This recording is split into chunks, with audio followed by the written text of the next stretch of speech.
I have already entered the sequence in my list editor. So if I go back and show you my lists, in L1 I've got angles from 0 to 2 pi, counting by pi over 24. In L2 I have the cosine of the numbers in L1, so the cosine values for angles from 0 to 2 pi, and in L3 I've got the sine values for angles from 0 to 2 pi. The viewing window that we're going to take a look at is negative pi for your x-min, positive 2 pi for your x-max. Make your x scale pi over 2, just pi divided by 2, and it'll give you show you this decimal number. Y-min and y-max of negative 2.5 and positive 2.5, and a y scale of 1 is fine. And question 1 on your lab asks you to graph a scatter plot of the ordered pairs L2, L3. So if I go take a look at stat plot 1, first of all it has to be turned on. We have to have a scatter plot. The X list has to be L2, the Y list has to be L3, and the mark is I would recommend using the little pixel point. Press graph, and this is the picture you get. Pause the video and answer the question for number 1.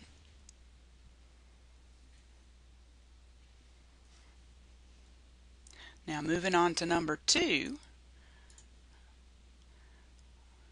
Okay, I'm going to turn off my scatter plot that I have for L2, L3, and I'm going to use a second scatter plot, and you'll see why when you get to question 3.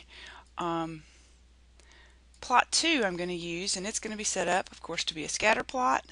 The directions for question 2 ask us to graph ordered pairs that are L1, L3. Now remember what we put in L1. That was angles. Remember what we put in L3. That was the sine value of those angles. So now when we graph that scatter plot, we have a totally different looking curve. And stop and think about what each of those points is. The x coordinate of that point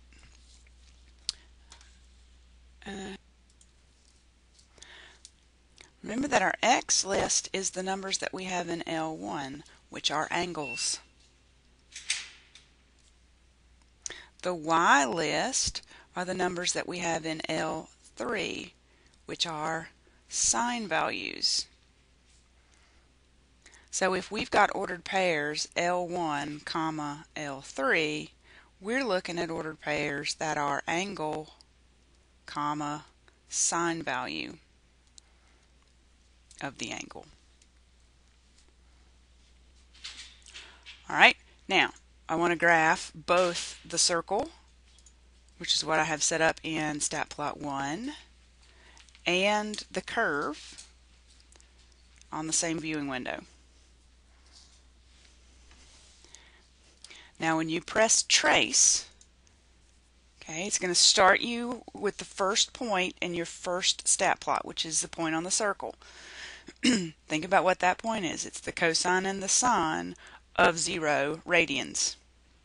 If I use my up or down arrow key, doesn't matter which one, and toggle to the corresponding point on the second scatter plot, now I've got angle and sine value. So this is the angle 0 radians and a sine value of 0.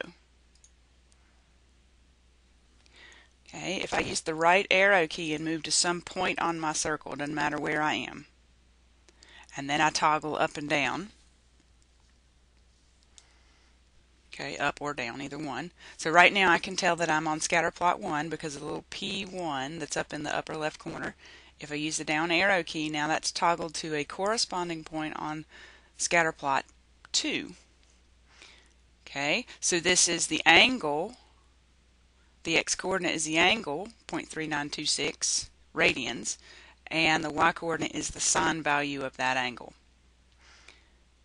Okay, now look at the ordered pairs when I toggle from graph to graph. Okay. We can say that, you know, if whatever you're noticing there, let's check it out for another point. There's the ordered pair for cosine, comma sine, and there's the point for angle, comma sine. What do you notice that's the same? and answer that in question 4. Okay, now as we move around the circle in the first quadrant, so if we start at, okay, let me get back on my circle. If we start at a point that corresponds to 0 radians, okay, think about the location on, where would the terminal side for 0 radians be? It would be the positive x-axis right here. So I've got 0 radians there. Pi over 2 radians is going to be the positive y-axis. So if I trace around in the first quadrant, notice what happens with the y values. We started with a y value of 0, and our y values are increasing. And if we can get to pi over 2, there we go, we have a y value of 1. Now, the points on the sine curve that correspond to that. Let me toggle to my sine curve. Okay, now using the right arrow key. Remember what we said our x scale was. So each of these tick marks on the x-axis, there's one here, there's one right here, there's one here, and then finally one at the end. That's pi over 2, 2 pi over 2, or pi, 3 pi over 2, and 2 pi. So from 0 radians to pi over 2 radians, we're talking about this section of the curve. So let me show you that. Let's see what I can do with this here.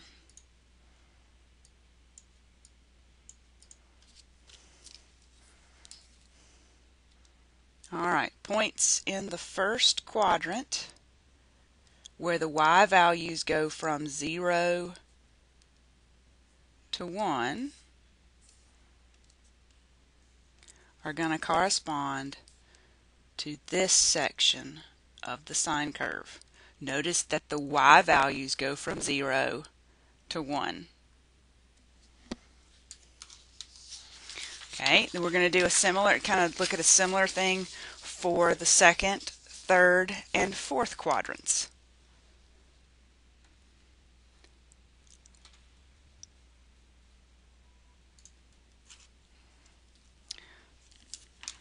The points in the second quadrant on our unit circle are the points right here. Think about the y coordinates of those points. Up here at the top of the circle we have a y value of 0, and down here on the negative x-axis we have a y value, we have a y value of 1 right here, and we're decreasing to a y value of 0. So the part of the sine curve that corresponds to that, okay, remember this is pi over 2, this mark is pi, 3 pi over 2 is right here, 2 pi, and I'm only alternating where I write those based on how much room there is. So if we're talking about the interval from pi over 2 to pi, the sine values are decreasing from a y value or sine value of 1 to a y value or a sine value of 0. Move on to the third quadrant.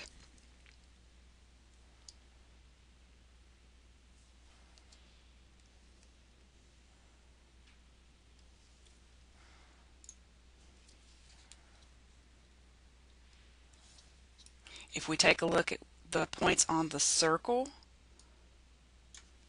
for the third quadrant, we're talking about these points here. Think about the y coordinates of those points. We've got a y value of 0 for the angle that's pi radians. We've got a y value of -1 for the angle that's 3 pi over 2 radians. So if we're talking about the part of the sine curve that the interval from pi to 3 pi over 2, we see a decrease in sine values from 0 to -1, and that corresponds to that little section of curve. Now you want to take a look at what's going on in the fourth quadrant.